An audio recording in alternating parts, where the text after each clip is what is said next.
Halo, Assalamualaikum guys. Welcome back to my channel Angga Andoso.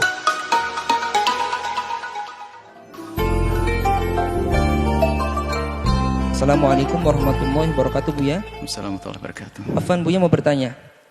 Ada orang yang mengucapkan kata-kata seperti ini. Saya sih sudah gak terobsesi masuk surga. Di neraka juga gak apa-apa. Di sana juga saya punya banyak teman. Apakah pernyataan ini membuat dia keluar dari iman, Buya? Mohon nasihat untuk kami semua, Buya, cara menghadapi akhir zaman yang penuh dengan fitnah ini, Buya. Terima kasih. Bismillah.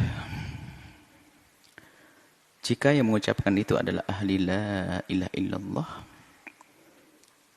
maka kita ucapkan innalillah. Karena itu bencana besar. Dan hendaknya kita tidak terima dan sedih. Karena ahli la ilallah itu telah masuk wilayah aman dan iman. Tiba-tiba kok punya ungkapan-ungkapan semacam itu. Artinya dia telah kecelakaan berat. Kalau ada seorang hamba yang berkata semacam itu, maka dia telah kecelakaan besar. Kita harus sedih. Dia mendapatkan musibah. Bukan saja tabrakan mobil retak kepalanya, bukan. Tapi imannya yang hilang. Harus sedih kita dengar orang semacam itu. Kalau dia memang ahli la ilallah tiba-tiba mengucapkan seperti itu. Sedih. Ya kita doakan semoga dapat hidayah dan sadar kalau ada orang semacam itu. Adapun hukumnya orang mengucapkan kalimat yang merendahkan surga dan neraka, Ibnu Hajar dalam Qawatiknya dan menjelaskan termasuk adalah hal yang menjadikan seseorang itu keluar dari iman adalah merendahkan surga dan merendahkan neraka. Ini yang pertama. Kemudian jika ada orang mengucapkan semacam itu, kita sedih. Kullun muyassarun lima khuliqalah. Hadis Imam Bukhari Muslim meriwayatkan hadis ini. Kullun muyassarun lima khuliqalah. Semua orang itu akan Allah mudahkan sesuai dengan tujuannya itu di mana nanti. Kalau ahli surga akan dimudahkan oleh Allah untuk meniti jalan surga. Kalau ahli neraka akan dimudahkan oleh Allah meniti jalan neraka. Tidak usah kita menilai orang, tidak perlu juga kita mengatakan kalau dia adalah telah meniti neraka. Enggak, itu nasihat untuk kita kok semuanya. Artinya begini, yuk kita sadar semuanya. Saya, Anda, termasuk orang yang mengucapkan kalimat seperti itu, ayo kita sadari. Bahwasanya kalau memang orang itu ahli surga, dia akan dimudahkan untuk meniti amalan-amalan ahli surga. Tapi kalau ternyata memang ahli neraka, kita itu susah melakukan kebaikan. Jalannya, ya kayak tiba-tiba mengucapkan kalimat semacam itu. Hati-hati. Mari kita koreksi diri kita sendiri. Nggak usahlah ngoreksi orang. Semoga kalau memang yang mendengar, yang mengucapkan kalimat seperti itu bisa mendengar kalimat kami ini, semoga bisa sadar. Artinya apa?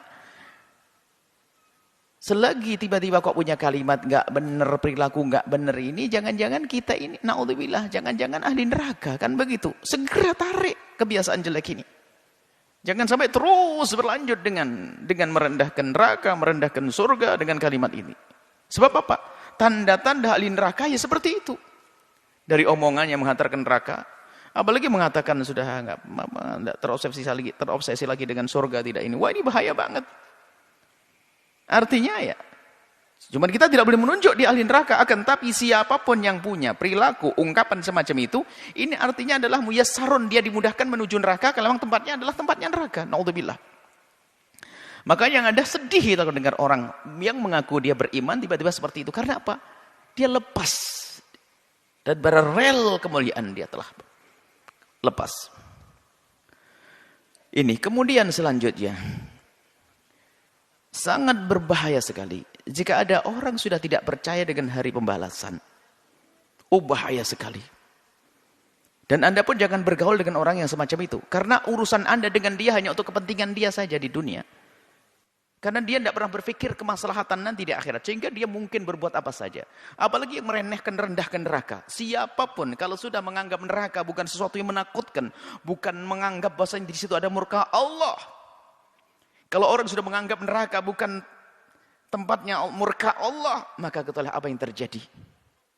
Kalau itu dengan keyakinan, kalau orang yang mengatakan seperti itu dengan keyakinan memang dia tidak takut neraka, apa yang terjadi? Dia tidak akan menghindar dengan satupun dari dosa. Semua dosa akan dilakukan. Kenapa? Dia nggak takut neraka kok. Maka paling bahayanya manusia kalau sudah tidak percaya dengan hari pembalasan atau meremehkan hukuman di hari pembalasan. Karena apa? Bagi dia apapun yang saya lakukan, saya tidak peduli dengan pembalasan. Na'udzubillah. Maka manusia ini adalah paling bahaya manusia. Suaminya akan ketakutan, istri akan ketakutan. Karena apa? Dia bahaya. Dia bisa melakukan apa saja. Karena apa? Bagi dia neraka enteng. Anda mau jual beli dengan orang ini, oh dia bisa saja menipu Anda. Kenapa? Oh, dia tidak peduli kok. Menipu bikin masuk neraka, mau saya cari, teman saya banyak di sana. Urusan yang lainnya, culas, bohong. Mengambil haknya orang lain, zina, segala macam. Bisa saja dilakukan. Kenapa? Karena dia sudah tidak peduli dengan neraka. Bahaya sekali manusia semacam itu. Makanya, hendaknya jika ada orang semacam itu, ya kita tolong, kita sadarkan. Bahaya sekali itu. Dan ini nggak perlu orang semacam itu, perlu kita bela, kita na'udzubillah. Justru cara membelanya adalah yuk kita ingatkan, saudaraku kalau tidak laki-laki, saudariku, ayo jangan lakukan itu, bahaya itu. Dan orang ini sudah bayangkan, kalau orang masih percaya dengan hari pembalasan, ada hitungannya nanti di akhirat, ada pertimbangan ya. Kalau aku melakukan nanti dibalas, melakukan nanti dibalas oleh Allah. Dia akan ada remnya. Tapi kalau sudah nggak takut dengan neraka, tidak punya rem sama sekali. Bahkan juga tidak ada kerinduan melakukan kebaikan. Kenapa? Dia nggak peduli dengan surga kok. Mau melakukan kebaikan nggak ada. Saya akan berbuat baik kalau dia ada keuntungan buat saya sekarang. Makanya apa yang dilakukan? Pamrih semuanya. Tidak akan tulus dia. Maka bahaya orang semacam ini. Na'udzubillah. Maka ayo kita doakan jika ada orang-orang semacam ini. Semoga Allah memberikan hidayah. Sedih kita. Bahaya sekali duduk. Kita takut duduk dengan orang-orang semacam itu. Kenapa? Tidak ada berhitung. Nggak ada remnya. Nggak ada remnya. Karena berdosa bagi dia menghantarkan dia ke neraka. Dia bangga dengan neraka. Na'udzubillah. Atau memang sudah tidak punya iman dengan neraka. Masya Allah. Ini seperti itu. Jadi tolonglah. Kalau memang ada. Saya tidak ngerti apakah banyak atau ada. Betul ada. Kalau memang ada orang mengucapkan hal yang demikian itu, yuk kita doakan semoga diberi kesadaran. Karena bahaya sekali dengan dia. Bahkan kalau di masyarakat kita, orang semacam itu paling bahaya. Dia bisa melakukan apa saja. Kenapa? Karena dia sudah tidak takut neraka.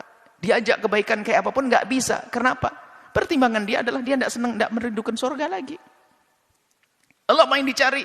Yang dicari adalah asalkan dia punya keinginan terpenuhi, selesai. Bukankah itu paling bahaya manusia? Bisa menjadi orang paling rakus, orang paling jahat, orang paling kena. Kalau tidak segera dia sadar. Maka kalau ada orang-orang semacam itu dari umat la ilaha illallah, kita doakan semoga Allah beri kesadaran. Karena dia bahaya sekali. Bahaya sekali. Bahaya sekali. Dan nular penyakit ini. Apalagi jika ini dilakukan oleh seorang tokoh. Seorang tokoh besar misalnya. Atau orang yang punya ketenaran. Mempengaruhi ke bawah semuanya. Maka jangan sampai kalau memang itu seorang ustadz tiba melakukan guyonan begitu akan kagum. Atau seorang apa saja. Kalau ini akan mempengaruhi, na'udzubillah. Kalau dia punya nama, akan terpengaruh orang lain, lebih banyak yang tersesat, na'udzubillah. Maka kami ingatkan kepada siapapun, hati-hati dengan orang-orang semacam ini. Pertama doakan dan jangan dekat-dekat. Jangan berurusan dengan mereka. Karena apa? Dia punya racun yang membahayakan. Karena apa? Dia sudah tidak takut neraka. Nggak ada remnya. Kalau dia punya kekuasaan, akan habisin semuanya demi kesenangannya. Kalau dia punya keahlian, akan dihabiskan keahliannya untuk menuruti kesenangannya. Nggak ada hitungan surga, nggak ada hitungan neraka. Itu manusia berbahaya. Semoga Allah menjaga kita semua, menjaga iman kita semuanya. Dan semoga semua yang kita lakukan di dunia ini diridhai oleh Allah. Dan Allah pilihkan jalan-jalan yang Allah ridhai. Yang pelaku dosa Allah ampuni. Dan siapapun yang kepleset lesannya, salah. Semoga segera sadar sehingga kembali. Allah Maha Kasih kok. Maka kalau orang-orang yang mengatakan semacam itu, pintu maaf Allah luas. Segera minta maaf dan tanamkan rasa takut ke neraka, rindukan kepada surga dan ridho Allah Subhanahu wa taala, maka setelah itu apa? Anda akan diampuni oleh Allah dan selesai kisahnya. Jangan teruskan dengan sifat-sifat sombong dengan surga yang tidak lain adalah sombong dengan Allah kepada Allah Subhanahu wa taala. Sombong dengan neraka tidak lain adalah sombong kepada Allah Subhanahu wa taala. Nauzubillah.